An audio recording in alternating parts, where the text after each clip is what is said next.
Welcome back, everyone, to our Journey Through History series. Today, we will continue reading from Richard Holmes The Napoleonic Wars, and we will start with Chapter 18, the Wagram Campaign.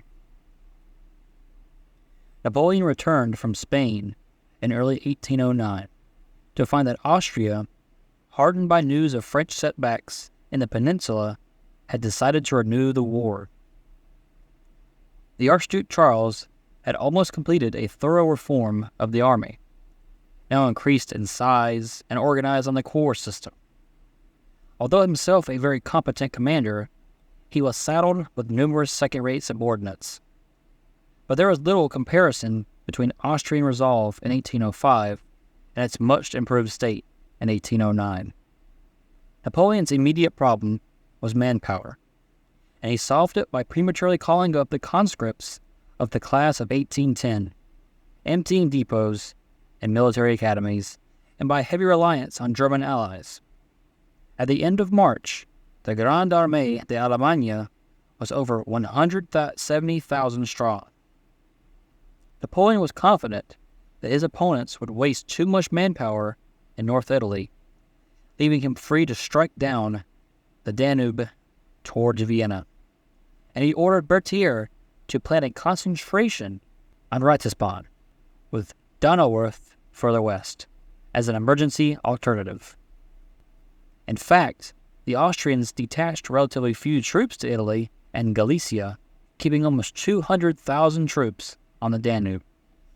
Charles, who favored a bold thrust towards Ratisbon, which he hoped would unsettle Napoleon's allies, was persuaded to attack south of the river. The Austrians attacked on the 9th of April without a formal declaration of war, but moved ponderously into Bavaria, and when Napoleon reached his army on the 17th of April and took over from the rather outclassed Berthier, he swiftly ordered a concentration behind the river Ilm.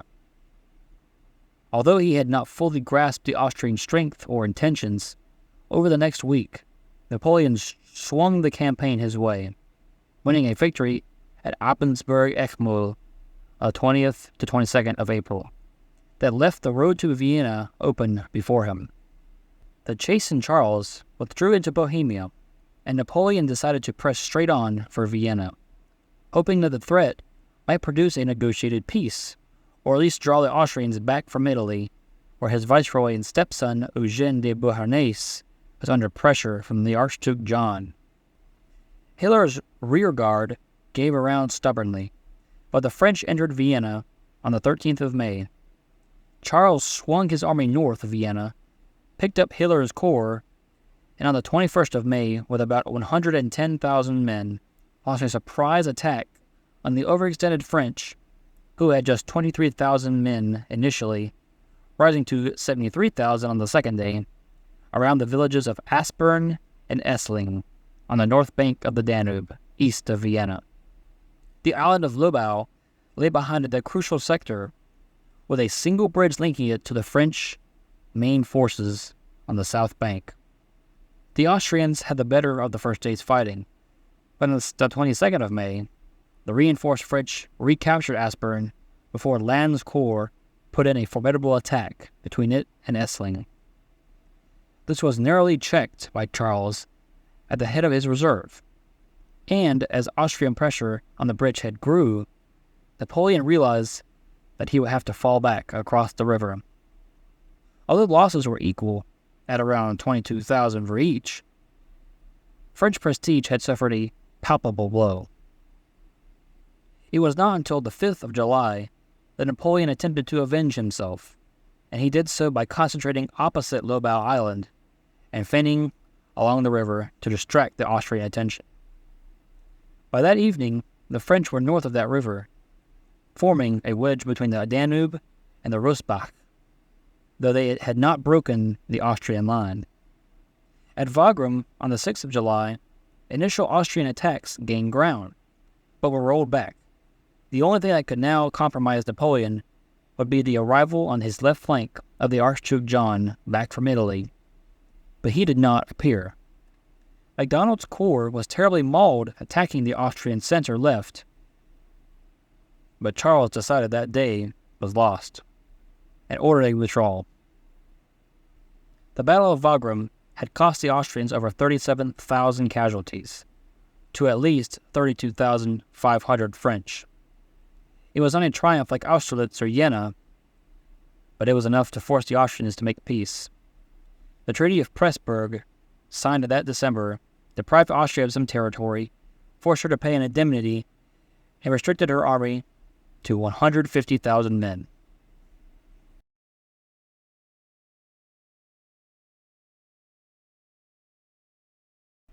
We will now enter into Chapter 19, the Spanish Ulcer, 1809 to 1811. British armies in the peninsula enjoyed widespread local support and were sustained by the Royal Navy. Napoleon's Spanish ulcer would prove incurable. Although the first British intervention in the peninsula had ended in the evacuation from Corunna in April of 1809, the British government, sensing the opportunity to use its command, the sea, to sustain an expeditionary force at the periphery of French strength in the Iberian Peninsula, sent Wellesley to command an army in Portugal. He first lunged north from Lisbon to beat Soult, and then marched into Spain with some 35,000 British troops to cooperate with Spanish armies in an advance on Madrid. Although the project eventually miscarried, as operations like this so often did, the French were sharply repulsed when Victor attacked the Allies at Talavera in July. A grateful government ennobled Wellesley as Viscount Wellington. However, Wellington could not maintain himself in Spain and fell back down his lines of communication into Portugal, where his engineers laid up the fortifications of the line of Torres Vedras to cover Lisbon in case of French pursuit. Although British historians describe this conflict as the Peninsular War, to the Spaniards it was the War of Independence, and, start to finish, the French task was complicated by the fact that they were never able to simply concentrate on Wellington, but had to contend also with Spanish field armies and irregulars. Portuguese armies, too, remodeled with British help, became a useful adjunct to Wellington. This was a landscape where, as Napoleon observed, small armies are beaten and large ones starve, and in which Wellington's mastery of logistics and British command of the sea were invaluable. The French, in contrast, tended to live on the country, portioning relations with a population deeply divided in its loyalties, with some supporting the affable King Joseph, Napoleon's brother, and others fiercely opposed to him. Although Joseph had perhaps 300,000 troops at his disposal, he struggled to conquer Andalusia and Catalonia, and to hold open lines of communication through guerrilla-infested countryside. In summer of 1810, Massena took the Spanish fortress of Ciudad Rodrigo and Almeida, its Portuguese counterpart, and then moved southwest against Wellington. He was checked at Busaco on the 27th of September, and then collided with the lines of Torres Vedras. Wellington had left little but scorched earth in front of them, and Massena eventually drew back to Almeida in the spring of 1811. He had lost perhaps 30,000 men. The campaign now centered upon the frontier fortresses of Ciudad Rodrigo in the north, and Badajoz in the south. On the 3rd of May, Massena attacked Wellington at Fuentes de Honoro, south of Almeida, and was badly beat. Further south, Wellington's subordinate Beresford was besieging Badajoz when a French army under Soult approached. Beresford drew off to block it, and on the 16th of May, his British-Portuguese-Spanish force fought a bloody battle at Albuera, although Soult was driven off, complaining in his dispatch that they were completely beaten and the day was mine, but they did not know it and would not run. Beresford lost 6,000 men to 8,000 French. His draft dispatch was so gloomy that Wellington told him to try again. "This won't do. Write me up a victory." Wellington resumed the siege of Badajoz, but could not take it. However, at the tail of the year, his position improved, as some French troops were withdrawn to fight the Spanish in the Old Castile. It was also evident that Napoleon, with the Russian campaign looming, could spare no reinforcements for his brother.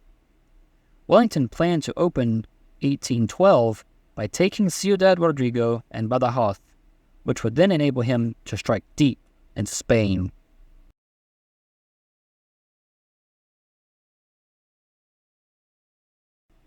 We will now enter into Chapter 20, the Imperial Court. Napoleon took being an emperor very seriously, and told Madame de Remusat, one of Josephine's courtiers, that the French Empire shall become the metropolis of all other sovereignties. As first consul, he spent much of his time in the palace of St. Claude, restored after its ransacking by revolutionary mobs, and extended it after he became emperor. On a bluff overlooking the Seine, it offered more privacy than the Tuileries, at the western end of the Louvre, in the very heart of Paris. He enlarged the Louvre, erected a triumphal arch in its forecourt, completed the Cour Carrée at its eastern end, and built the northern gallery running along the new road named for an Italian victory, the Rue de Rivoli. The importance of these two palaces was underlined when Napoleon married Marie Louise after divorcing Josephine in 1810.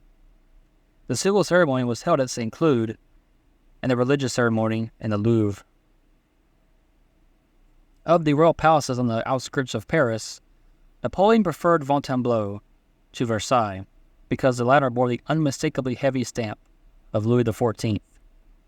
And it was at the foot of the horseshoe staircase at Fontainebleau that he said farewell to his guard on the 20th of April, 1814. Malmaison, in a bend of the Seine west of Paris, was bought by Josephine in 1799. She loved its English rose garden, but Napoleon, who regarded Great Britain as his chief adversary, preferred the new French gardens he had constructed at St. Claude. However, he bought a wooded estate nearby where he enjoyed hunting.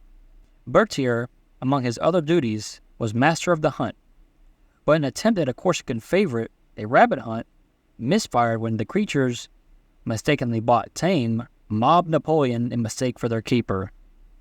The splendor of the imperial court eventually yielded little to the old regime. Napoleon's glass-paneled coronation coach had a gilded frieze bearing medallions depicting the departments of the empire, a veritable flock of gilded eagles, and the crown of Charlemagne on a golden altar. But at this stage, not all court life was starchy.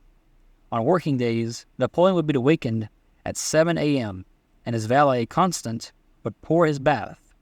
He often spent 2 hours in it, while a secretary read translations of English and German newspapers, and he would then be shaved. He spent the morning on correspondence and petitions, and sometimes interviewed petitioners personally. One worthy young man who had been denied admission to the École Polytechnique arrived at Malmaison and asked for an interview. Napoleon saw him, asked a number of questions, and duly ordered the director of the Polytechnique to admit him forthwith. Napoleon lunched at 10 a.m., dined at 5 p.m., and had simple tastes in food. Poulet à la Provençale and potatoes fried in oil were his favorites. And he liked to drink Gevrey Chambertin, although he usually mixed it with water. Napoleon enjoyed playing cards and cheated shamelessly. He did not share Josephine's passion for opera, and his singing voice was described by Laure Junot, the wife of General Junot, as squealing in contrast to the fine, sonorous accent of his speech. The theater was dominating passion. There were theaters at both St. Cloud and Malmaison, and such was his admiration for the playwright Corneille, that he affirmed, "If a man like Corneille was alive today, I would make him my prime minister." After his return from Tilsit, where he met Emperor to the manner born, Napoleon made etiquette more formal. Nobody could approach him without the approval of the Duroc, responsible for the smooth running of the court, and also, more discreetly, for procuring ladies to satisfy his master's sexual whims. At Compiègne in 1810, a reception for distinguished guests was frozen into immobility when Napoleon stood wordlessly for a quarter of an hour. The easy days of General Bonaparte had been replaced by the frigid ceremony of the Emperor Napoleon. I hope you all enjoyed this episode of our journey through history. Tune in next time, where we will enter into Chapter 21, The War of 1812. I'll see y'all then. Take care.